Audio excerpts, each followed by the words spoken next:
कहानी गुमशुदा परछाई। रात के करीब 11 बजे शहर की सड़कों पर हल्की धुंध छाई हुई थी। आर्या, जो एक शांत स्वभाव की लाइब्रेरी असिस्टेंट थी, काम से घर लौट रही थी।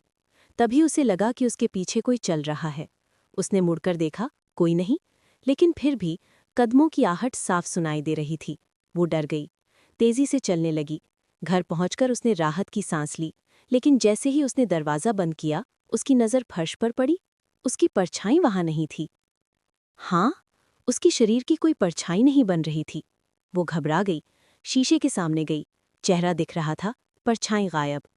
अगली सुबह वो लाइब्रेरी पहुंची। जैसे ही उसने अपनी सीट संभाली, एक बुजुर्ग आदमी उसके सामने आकर चुपचाप बैठ गया। उसकी आंखें बहुत अजीब थीं। ऐसा लगता था जैसे वो इंसान के अंदर तक देख लेती हों। वो बोला, तुम अपनी परछाई ढूंढ रही हो, है ना? आर्या का दिल धड़क उठा। आपको कैसे पता? वो मुस्कुराया। क्योंकि ये दुनिया जितनी दिखती है उतनी है नहीं। कुछ चीज़ें हमसे बहुत पहले दिखाई दे देती हैं, कुछ बहुत बाद में। मेरी परछाई गई कैसे? आर्या ने पूछा। बूढ़ा आदमी धीरे से बोला, परछाई तब गायब होती है जब कोई तुम्हें अपना बनाने की कोशिश करे, कोई ऐसा जो दुनिया की रोशनी में नहीं रहता। आर्या कांप गई। कौन? वो बोला, वही जो कल रात तुम्हारे पीछे था। आर्या को याद आया, वो अजीब सी आहट। अब मैं इसे वापस कैसे पाऊं? बूढ़ा आदमी खड़ा हुआ और बोला, आज रात ठीक 12 बजे पुराने किले की छत पर जाना। वहां तुम्हारी परछाई तुम्हारा इंतजार करेगी, लेकिन सावधान रहना, उसे लेने जाओगी तो वो अकेली नहीं होगी।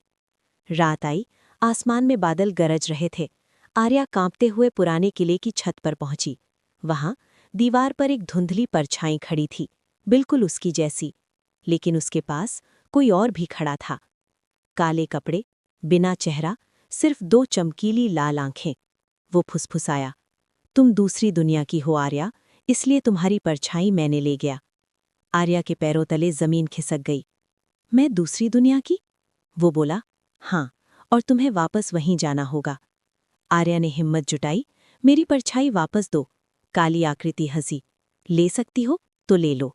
और अचानक पूरी छत अंधेरे से भर गई।